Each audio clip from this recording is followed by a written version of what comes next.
So this is chapter 12 on input and output. And like some of our previous chapters, we're only going to cover some of the basics and kind of high-level concepts here.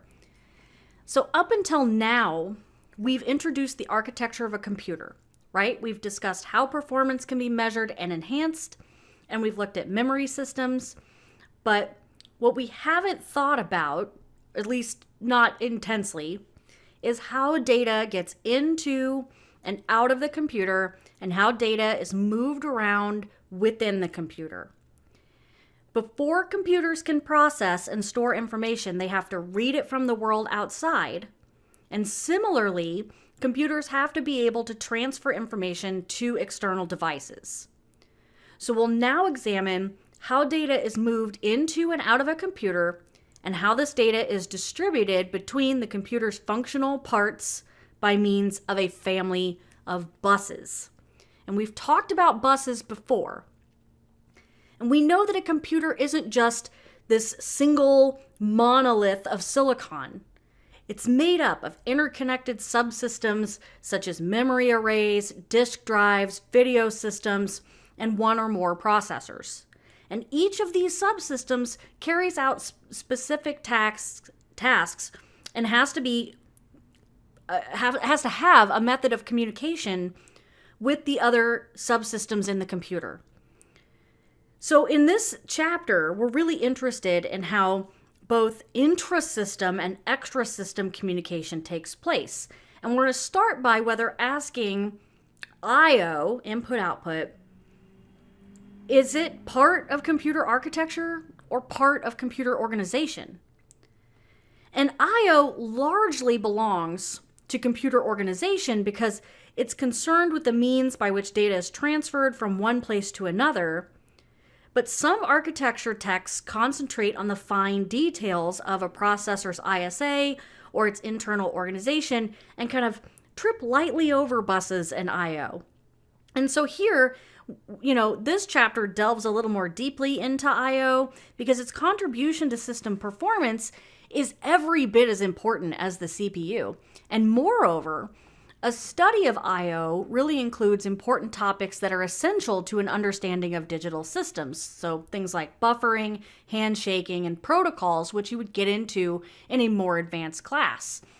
So we're going to look at kind of an overview of I/O operations, the way in which data is moved from one point to another, some I/O systems from things like PCI buses to USB interfaces. And really the principal theme of this chapter is the bus, which moves data within the computer and between a computer and its external peripherals. So there's little point in making CPUs and memory faster if the bus that links them together cannot supply the CPU with the data at the required rate. And the growth of the modern personal computer owes as much to bus technology as to processor development.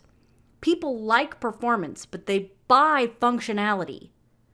And so it's the fact that you can connect a computer to the internet, connect it to your digital camera, to multiple printers, to scanners, to your MP3 player, to your phone, to your iPad, that makes the personal computer so desirable.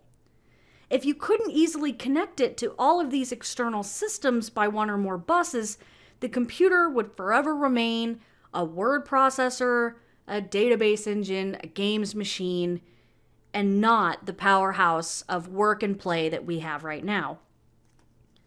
So let's look at some of the underlying principles and vocabulary concerned with our I/O transactions. And this figure describes a generic system with a CPU, I/O controllers, and peripherals, and a system bus that links the CPU to memory and the peripherals.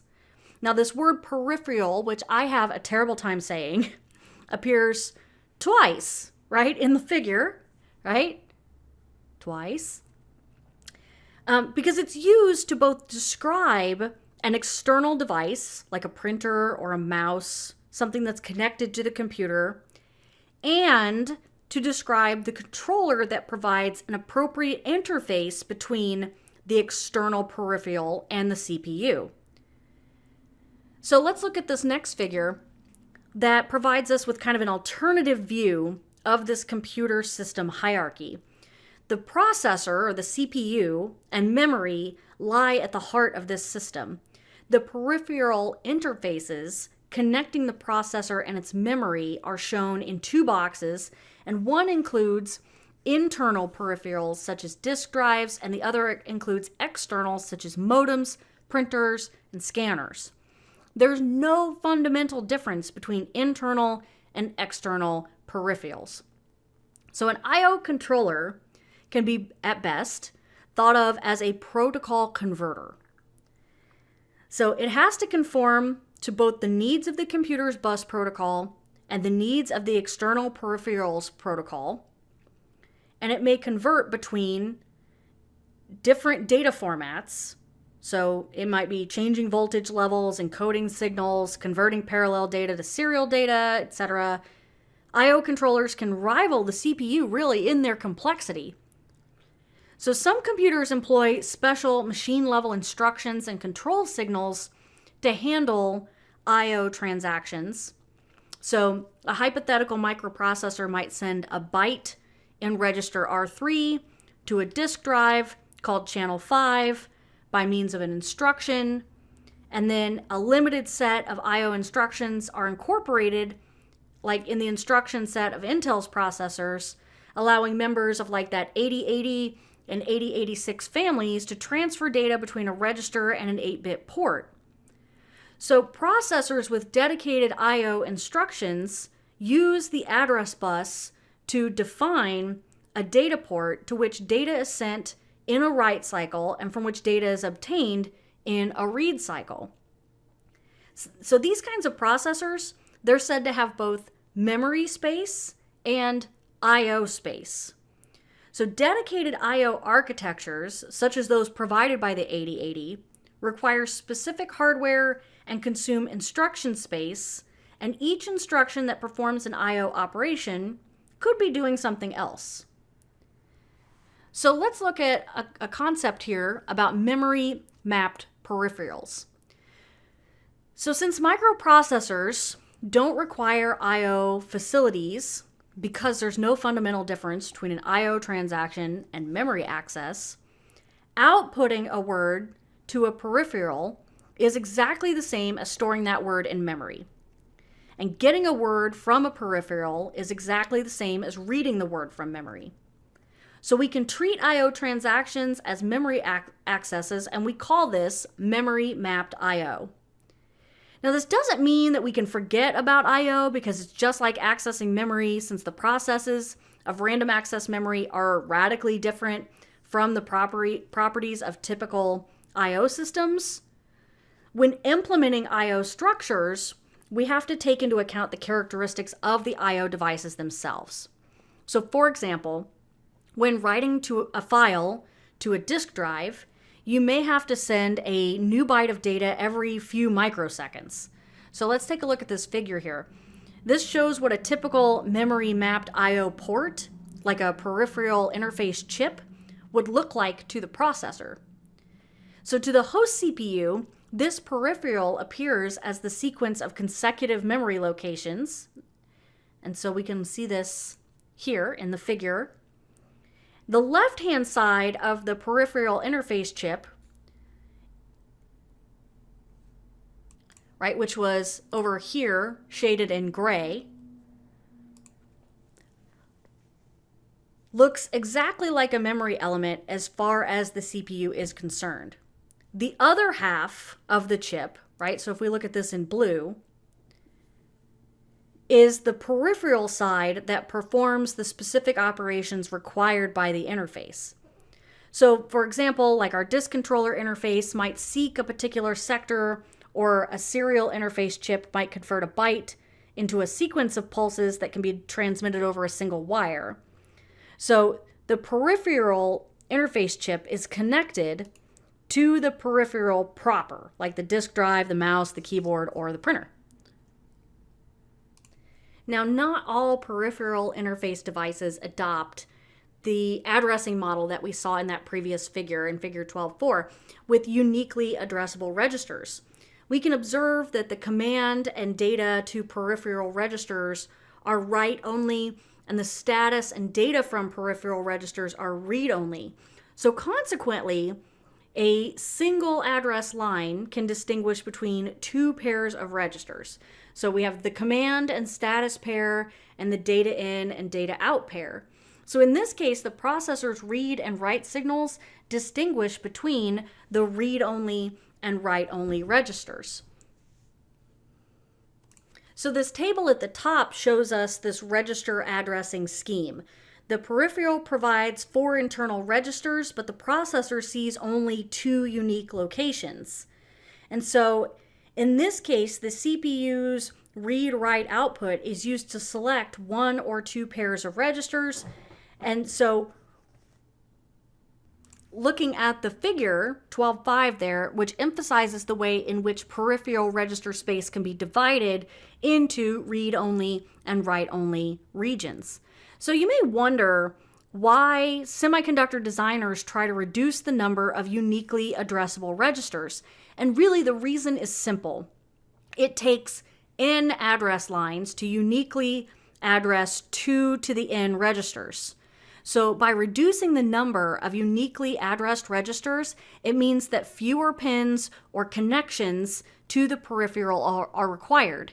So a chip's packaging and pin connections represent a significant component of its cost. So another means of reducing the number of uniquely addressed memory locations assigned to a peripheral involves the use of a pointer bit. So suppose that 2 or more read-write registers in a peripheral share a common address. By using a bit in another register as a pointer, you can distinguish between 2 registers at the same address by associating one of them with the pointer bit set to 0 and the other with the pointer bit set to 1. So a variation on this pointer-based addressing mode involves the use of an automatically incrementing internal pointer. And we can see in this figure that illustrates a register file that's addressed using the output of a controller. So after the peripheral interface has been reset, the internal pointer, which is the counter, is loaded with 0. And then each successive access to the interface increments that pointer and therefore selects the next register in the sequence. Peripherals with auto-incrementing pointers are useful when the registers will always be accessed in sequence. So maybe in like a display controller, the resolution of the display, the horizontal and vertical pixel counts, the frame rate, etc., are always loaded into the register and set in a strict order. So the next aspect of memory map peripherals we need to examine is this relationship between the peripheral's data bus width and the host computer's data bus width. Many peripherals have an 8-bit wide bus and interface to computers that are maybe at 32 bits. And so life is easy when an 8-bit peripheral is connected to an 8-bit bus with 8-bit processors, or when 16-bit peripherals are connected to 16-bit buses with 16-bit processors, right? You see where I'm going. Things get more complicated when low-cost 8-bit peripherals are connected and interfaced to 16 or 32-bit buses. 2 problems can arise when you interface an 8-bit to a 16-bit bus. Endianism, and the mapping of 8-bit registers onto a processor's 16-bit address space. So let's consider this arrangement here in the figure where an 8-bit peripheral is interfaced to a 16-bit bus. The peripheral is connected to half the bus's data lines, and if the processor supports true 8-bit bus transactions, then all is well. And the registers can be accessed at their byte addresses, and we have byte offsets 0, 1, 2, 3. But if the processor supports only 16-bit bus operations, then we have a little bit of a problem. So when a 16-bit value is written to memory, all 16 bits are put on the data bus. When the processor performs a byte access, it still carries out a word access, but informs the processor interface or memory that only 8 bits are to be transferred. a separate control or address signal is required to specify whether the byte being accessed is the upper or lower byte at the current address. So in this case, the peripheral is hardwired to one half of the data bus and can respond only to either odd or even byte addresses. And in a big endian environment, the peripheral would be wired to data lines 0 to 7 and accessed at the odd address. Whereas a little endian environment, the peripheral would be wired to data lines 0, 7 and accessed at even addresses. And the peripheral's 4 addresses would appear to the computer at byte offsets 0, 2, 4, and 6. Now, some processors have implemented dedicated instructions to facilitate data transfer operations to byte-wide peripherals. So, for example, a 32-bit 68K processor has a move P instruction, which is move peripheral instruction, and it copies 16 or 32-bit values to or from an 8-bit memory mapped peripheral. So we can take a look at a figure here, this 12-8 figure, which shows a peripheral with 4 internal registers together with a section of the CPU's address map where the peripheral data space is mapped into successive odd addresses in this big endian processor's memory space. So take a look now at 12.9, which shows a peripheral with 4 8-bit registers that are memory mapped at these addresses here, right? And so the 4 8-bit registers appear to the programmer as locations, right? And we can see this list of locations. But these locations don't exist, and they can't be accessed. We have to use move P to automatically move a 16 or 32-bit value between a data register and a byte-wide memory-mapped peripheral. So the contents of the register are moved to consecutive even or odd byte addresses. So this figure demonstrates how a move P instruction L D0A0, we can see this instruction here, copies 4 bytes in D0 to successive odd addresses in memory starting at this location. And without move P and it having this instruction set, it would take several more lines of code in order to move 4 bytes into a memory mapped peripheral, right? So it would take a lot more steps. And each time a byte is transferred, it's copied to an address 2 bytes away from the previous address. And the instruction following each data movement rotates the 32-bit value in D0 8 bits to move the next byte into the least significant position. So by using the move P instruction, the entire code can be reduced down to just those 2 lines. So next we're going to talk about some concepts of data transfer. Really, there are 3 concepts vital to understanding of data transfer. We have open and closed loop transfers and data buffering. So in an open loop transfer, information is sent on its way and its correct reception is assumed. In a closed loop transfer, the receiver actively acknowledges that the data actually arrived. Data buffering is concerned with handling disparities between the rate at which data is transmitted and the rate at which it is consumed by the receiver. So let's look at some examples of each one of these. So our open loop data transfer is the simplest method of transmitting data to put the data on a bus and assert a signal or what is called a data strobe to indicate it's available. So literally just pushing the data out there into the river and like, hey, it's over here, right? And so we can take a look at this figure that illustrates an open loop transmission between a peripheral interface component and an external peripheral like a printer. The processor moves data to the peripheral interface and its address and data buses, and the peripheral interface puts the data onto the bus. Then it asserts a data strobe, and just basically it's like raising its hand. So it's now available, and it indicates to the peripheral that the data and its input terminal are valid. The peripheral reads the data, and then the peripheral interface negates the strobe to complete the transfer. And so this is why it's the simplest. Now here's a timing diagram, if that helps you kind of understand this exchange a little better. This is called an open loop because there's no feedback to acknowledge that the data has ever been received or got where it was going. If the peripheral is offline or busy or just really slow, the data may not be read during the time in which it's available. So it's not going to live on the bus forever. We put it in out there, and depending on what's going on in your system and what kind of peripheral it is, it will eventually expire. And so open loop data transfers are often called synchronous transfers because the device receiving the data must be synchronized with the device sending the data, or the send may not happen at all.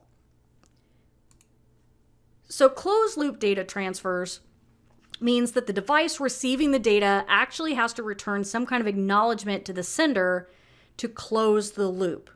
So we can take a look at what this kind of visually looks like in the figure. And it looks basically like our open loop transfer, except we can see that feedback path labeled data transfer acknowledge. And it provides this corresponding kind of, especially if you've ever studied network, like a SYN and an ACK, like we sent the data out and then we actually got an acknowledgement response, so we know the peripheral received the data. So here's the corresponding timing diagram, and we can see that the peripheral interface makes the data available, asserts and says, hey, I'm available, to indicate that the data is valid, just like we did in the open loop transfer.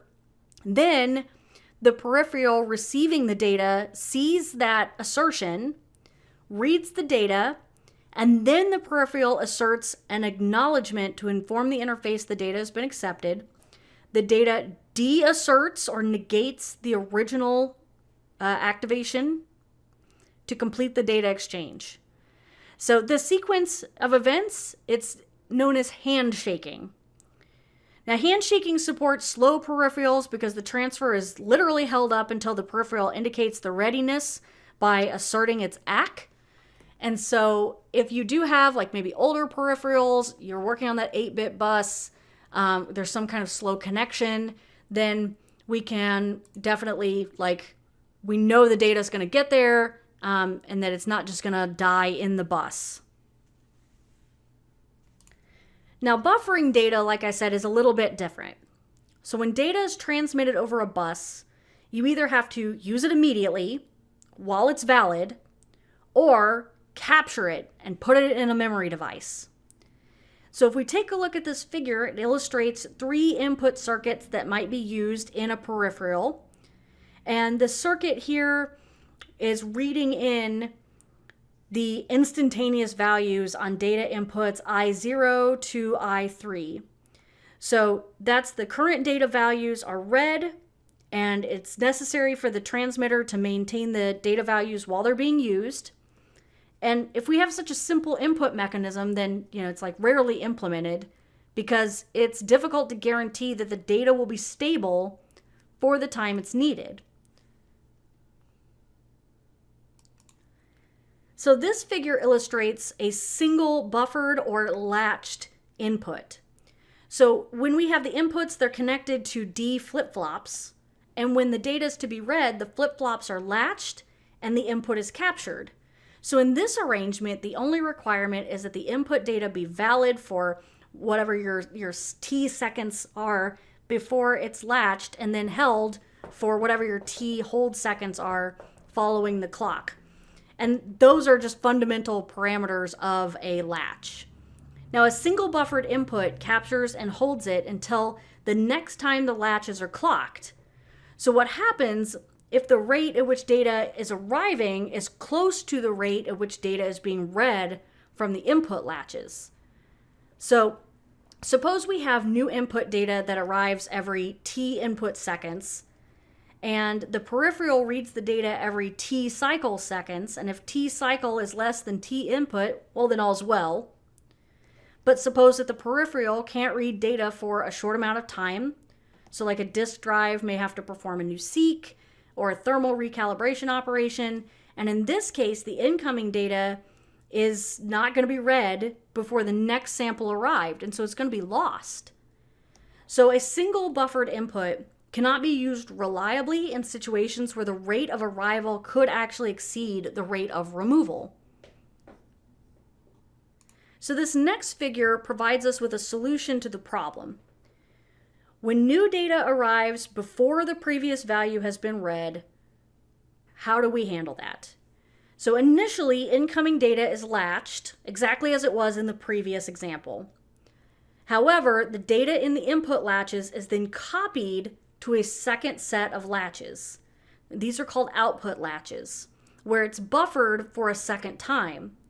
Now, this arrangement means that the input side of the buffer could be capturing data while the output side is waiting for the old data to be read.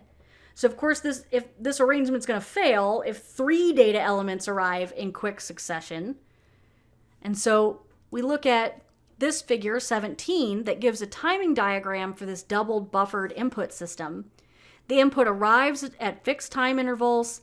Input samples are clocked into the input latches at regular intervals, and then they're given that clock pulse number. So the data is latched onto the output latches, and in this case, the data is read at irregular intervals. And so we can have a couple of examples as to like what happens when those interval clocks are greater than the period between 2 successive inputs to make sure that no data is lost because of double buffering. Now, the more general solution to data buffering to make sure data is not going to be lost is called the FIFO, the first in, first out type of memory system. The FIFO is an N-level buffered memory that can be built into any microcomputer or into the peripheral's core. Data is written into a FIFO queue, one value at a time, and it's read out in the same order. So once the data has been read, it cannot be accessed again, and a FIFO can be empty, partially filled, or full, and they usually have output flags to indicate their level of fullness. So the simplest FIFO structure is basically a register. With an input port, it receives the data as an output port that provides data, and the data source provides the FIFO input and a strobe. And similarly, a reader provides a strobe when it wants data from the FIFO. So we can take a look at this figure that describes a FIFO with 2 control outputs.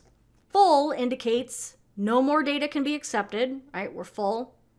Empty indicates no more data can be read. There's nothing there. And you can think of the register-based FIFO as a self-shifting shift register. So when data arrives at the input terminals, it ripples, like, I don't know, like you throw a stone into a pond, down the shift register until it arrives at the next free location.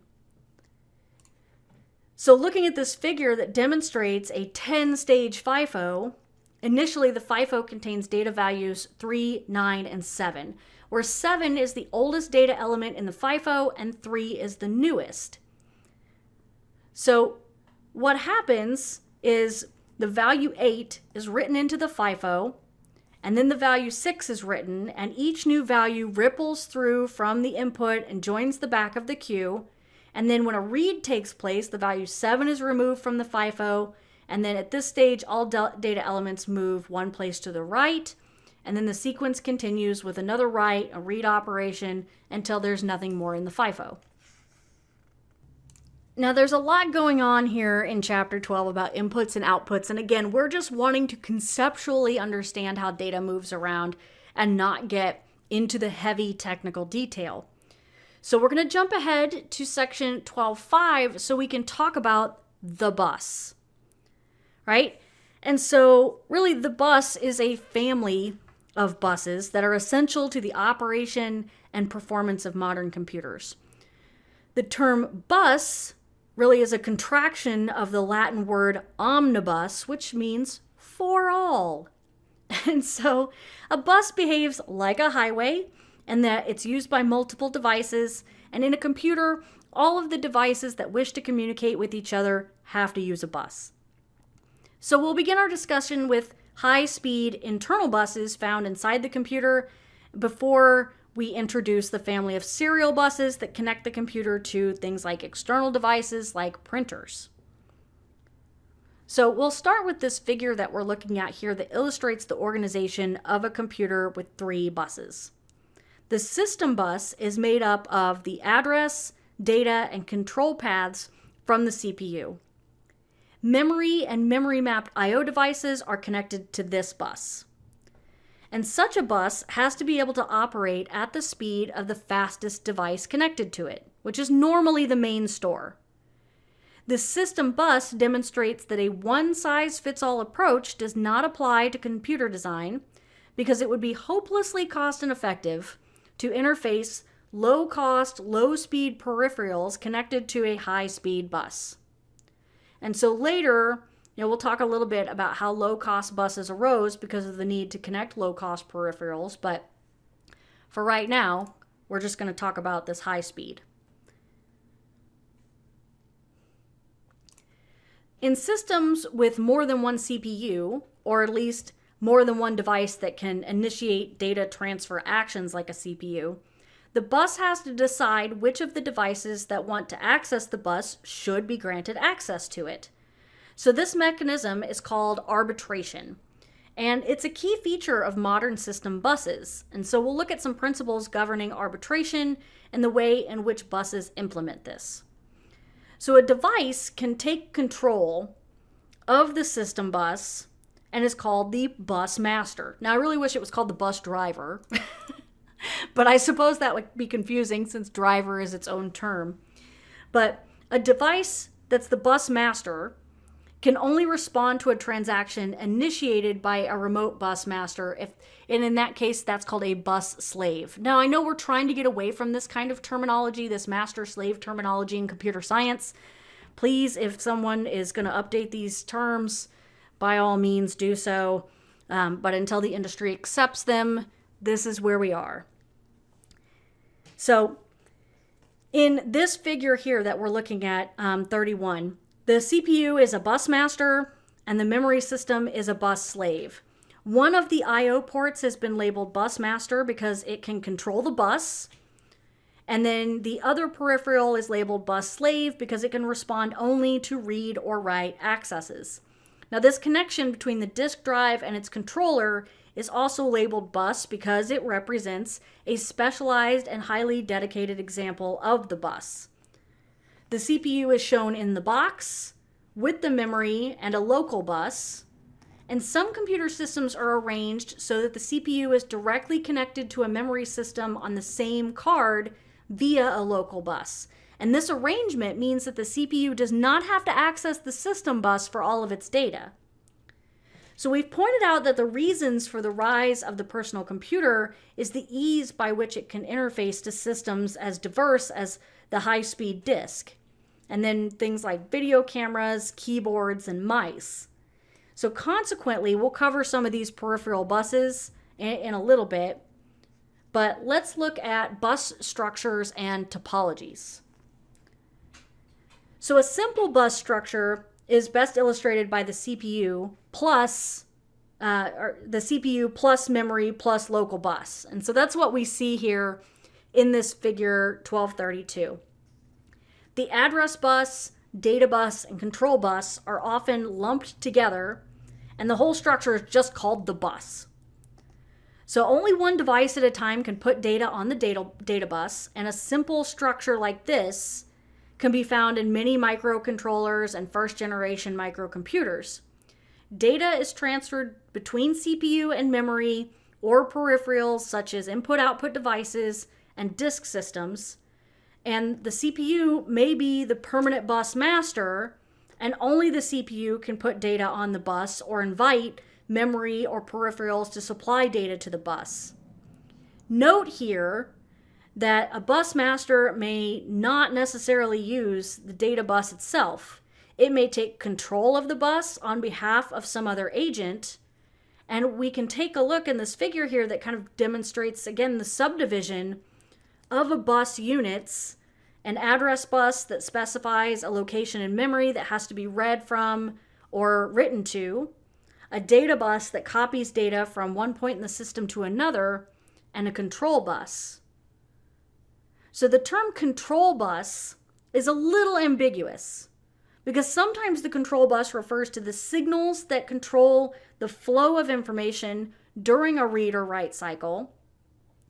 And sometimes the control bus refers to an entirely separate sub-bus that performs special functions, such as interrupt control or arbitration. Now, our high-performance computer systems, like the PC that you're probably watching this video on, whether it's a phone or a tablet or whatever, have more complex bus structures than what we saw in that previous figure. And this here really kind of illustrates the bus structure that employs two buses linked by what's called an expansion interface. So each of these separate bus systems may have entirely different levels of functionality. One might be optimized for high-speed processor-to-memory transactions. The other might be to support a large range of plug-in peripherals. The PC's expansion bus was originally intended to allow low-cost peripherals to be plugged into the PC to create this open system and provide for flexibility. Now, I don't want to dig too deep into the speed discussion here, but I do want to talk a little bit just about the data bus and some of the terminology. So 3 of the parameters that specify a data bus are its width, its speed, and its latency. So the width of a data bus is the number of bits it can transfer in a bus cycle. In the mid-1970s, typical data buses were 8 bits wide, whereas we know today 64-bit buses are very commonplace. Some internal buses within chips, they can be 128 or more bits wide. And we note the distinction between clock cycle and bus cycle. A clock cycle is the shortest event that takes place in a computer, whereas a bus cycle is a complete transaction on the bus that may take several clock cycles to complete. Now, a bus's bandwidth, or width, really indicates the throughput and is expressed typically in bytes. So clearly, the wider the bus, the greater the throughput. So a 16-bit bus can transfer data at 100 megabits a second, doubling the width of the bus to 32 bits. It then doubles the throughput to 200 megabits a second. This intrinsic speed of a bus is largely governed by physics, and construction, and the nature of the devices connected to the bus. Some logic devices are capable of higher speed operation than others, and then by connecting them to the bus, you ultimately change the speed in which the bus can operate. Latency is the time taken to set up a data transfer. So latency may be low in a system where there's a permanent bus master, but much longer in a system where the device wishing to transfer data has to wait for the arbitration mechanism to take place to grant it access to the bus. So jumping ahead to section 12.7 about the PCI and PCIe buses, let's talk for a second about these terms, because if you are maybe a more experienced computer hardware type person, maybe you are familiar with the PCI bus and you know these terms because you've maybe researched motherboards, maybe built your own computer. Now, some of you may have no idea what I'm talking about, but the PCI bus, which stands for Peripheral Component Interconnected Local Bus, and we just call that PCI bus, really represented a radical change to our PC systems architecture. And so Intel designed this bus for use in its Pentium-based systems towards the end of 1993. And the PCI bus is not only much faster than previous buses, it generally extends the functionality of the PC architecture. So this PCI bus, it's central to the PC's expandability and flexibility, and allows users to plug cards into the computer system to increase functionality by adding things like modems, SCSI interfaces, video cards, sound cards, right? All kinds of things. And so This bus specifically lets these cards communicate with the CPU via a bus interface circuit known as a north bridge.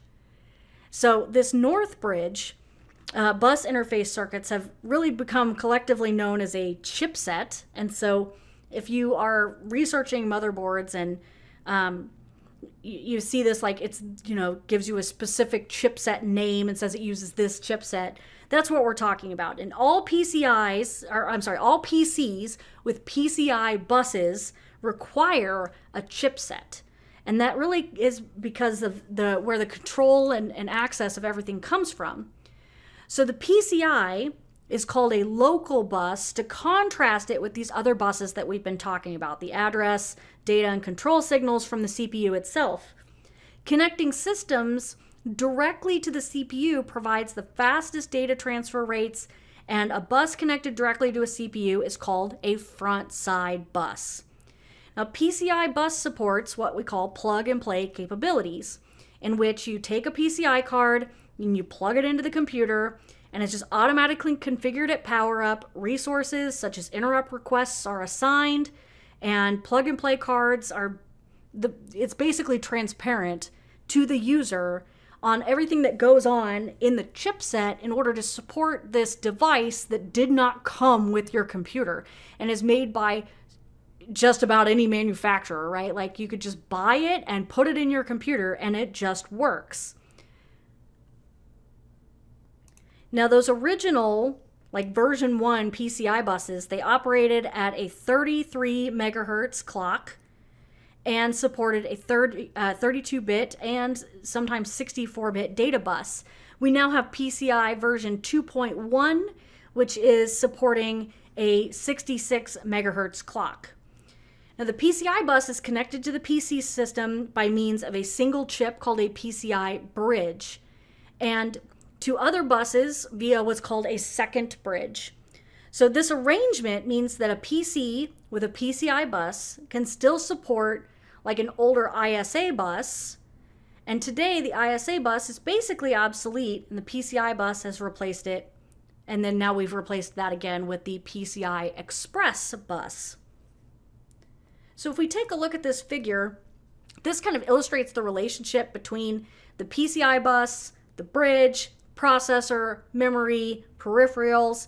The processor is directly connected to the bridge circuit. It allows the processor to access peripherals via the PCI bus. The PCI system consists of the local bus itself, any cards plugged into the bus, central resources that control the bus, and these central resources perform arbitration between the cards plugged into the bus. And so the PCI bus specification itself makes it clear that the North Bridge chipset is a mandatory part of a PC, and historically the North Bridge also handled things like the AGP video interface, back when we used AGP, which is not what we use now, and the partition of a system into CPU, North Bridge, South Bridge chipsets and everything is really imposed by just manufacturer limitations. Today, more and more interface functions that were once carried out by external bridges are now just being packed in and delivered in the CPU. So, we're just basically taking some of these external chips and logic controllers and building them into the CPU so we don't have to have all of this external stuff going on. And so this figure shows us a system diagram of a PC with a PCI local bus and an ISA bus, a second bridge, commonly called the South Bridge, that links the PCI and ISA buses. And so we can see each card that plugs into the PCI bus might contain a bus master and be able to take control of the PCI bus in order to control the flow of data. Any card or agent with a bus master function has to be able to provide two signals to the PCI bus. It has to be able to make a REQ, that's REQ, request to the bus, or a GENT, GNT, which is a receive a grant from the bus. Now the central resource, that's that North Bridge, is responsible for dealing with PCI bus arbitration and handling the REQ-GENT pairs from each of the agents. When a device on one of the cards wants to use the bus, it asserts the REQ output The rec signals from all PCI cards are fed into the arbiter, right? Part of the logic of the chipset that decide which card is to get the bus. And then the arbiter asserts the Gent input to the card that won the arbitration process, and then it gets to proceed. So it does sound like a very complex process, and this is constantly going on inside of your computer. This process never shuts up, never stops. It is constantly in motion. Now, certain computer operations have to be indivisible, right, or atomic. The operation cannot be interrupted. And this restriction is required by multiprocessor systems that implement what's called a locked transaction. Now, suppose two people in different places phone a travel agent at approximately the same time and ask if there's a flight from London to Paris on a certain date. Suppose there's only one seat available. The first person asks and is told there's a seat. The second person asks and gets the same answer. Both the first and second person then book the same seat with disastrous consequences. By using a locked transaction, the person who asks the question first prevents anyone else from accessing the data until they've decided whether they want to book the seat. Locking a bus is exactly like this. It can be used to prevent two processors from trying to control the same device. Whoever asks first gets first. And then when it's done using it, if the second one still wants it, then it could use it. But we're kind of, trying to talk about how this idea of like a collision does or does not take place. And it really comes down to that arbitration process. So I'd mentioned that PCI has been supplanted by this PCI Express bus, which was developed in, this demand for basically ever increasing performance and decreasing cost. Its design goals were to cost less than the existing PCI bus, use off-the-shelf technology, so boards, connectors, and circuits, support mobile, desktop, and server markets, and be compatible with existing PCI-based systems. So no pressure, right? It's a big ask. Version 1 of the PCI Express was introduced in 2003. There have been 3 major revisions. And really the greatest difference between PCI and PCIe is PCIe uses serial transmission to transfer data from point to point. And so if we see here in this figure, it kind of demonstrates the differences between PCI and PCIe Express protocols. And the PCI bus protocol has echoes of that ISO standard, right, the Open Systems Interconnection Model, which attempts to divide any communication system into 7 abstract layers, where each layer performs a certain function for the layer above it. Now, the advantage of a layered protocol is that any layer can be replaced with new technology without having an impact on the layers above or below it. So, for example, the physical layer could be changed from copper tracks on a PCB to a fiber optic link with no changes to the data link or transaction layers. The lowest level of the PCI Express protocol is the physical layer, which is responsible for transferring the bits from point to point. So instead of the PCI's conventional parallel data address bus, the PCI Express uses a serial bus where data is transmitted bit by bit along a single line or along a pair of lines using differential encoding.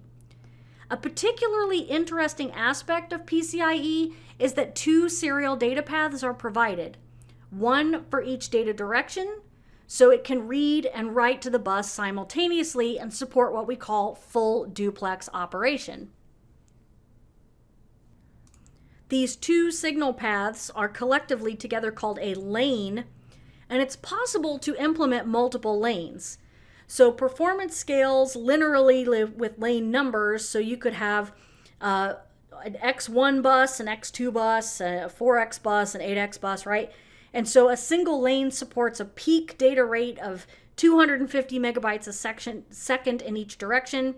If you have a 16-lane system using duplex transmission, the total effective data rate would be 8 gigabytes a second, right? That's huge. And so we could take a look at this figure here that kind of illustrates this concept of lanes. Now, a brief stop over here at section 12.9.1 to talk about Ethernet. Now, there are several different types of serial buses described in the book, and Ethernet, you may be aware of, was developed to support the local area network at about 10 megabits a second.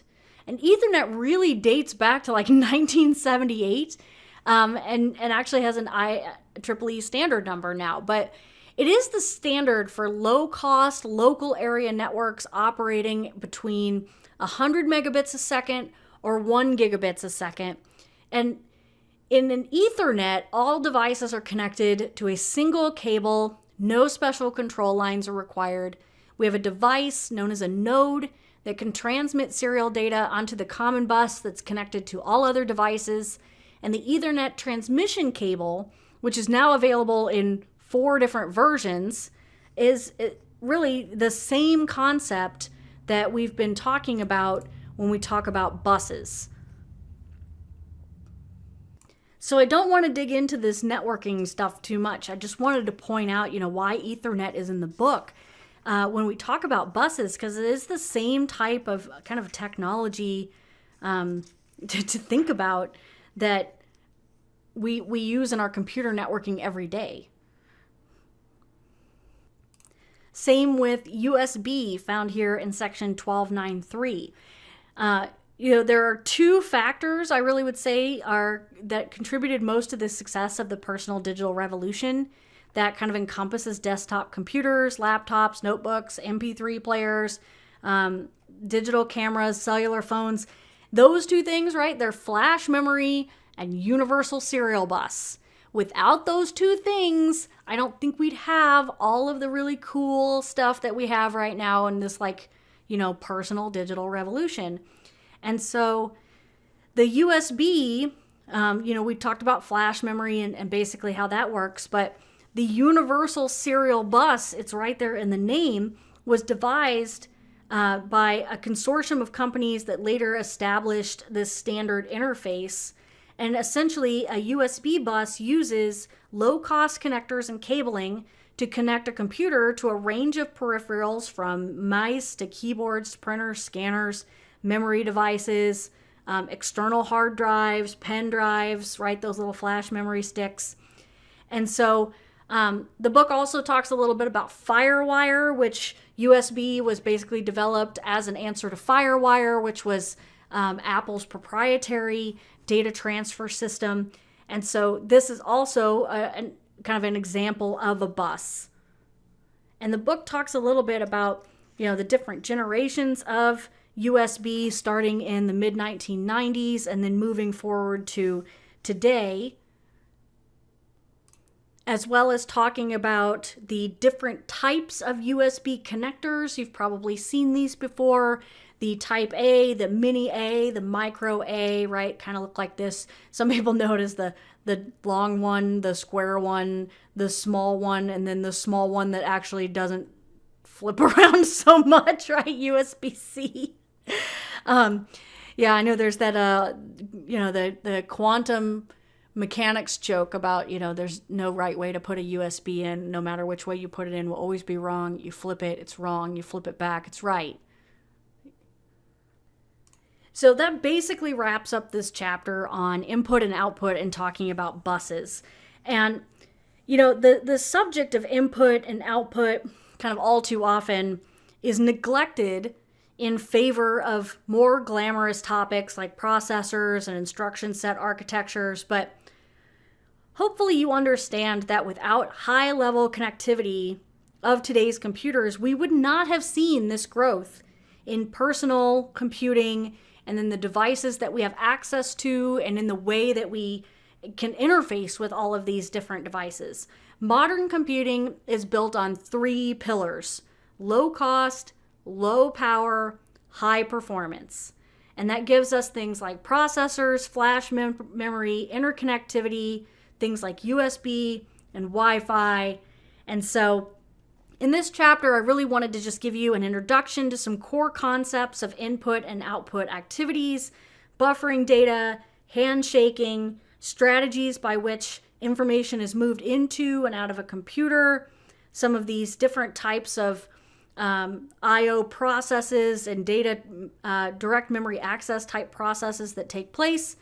And really the core of this chapter is devoted to the bus, that vital high-speed highway between the processor and its memory and its peripherals, or between the processor and other processors. And like other computer components, buses have had a long history of development, and they're seen kind of, as we can see here, mirrored in Ethernet and USB, just kind of throughout technology. And so, we wouldn't be here without this bus, right? It's basically a modern wonder that lets you plug almost anything into a computer without having to worry about whether the electrical interface or the way in which data is transferred is not going to be compatible, right? And that standardization is really just going to unlock a lot of doors, as we've already seen. So this is the final chapter that I will be covering in our introductory course on computer organization and architecture. I hope you've enjoyed these lessons, and I hope maybe it's sparked you to dig a little deeper into some of these topics so that you can kind of gain that knowledge at more than this introductory level that I've attempted to provide. So thank you for joining me, and I'll see you later.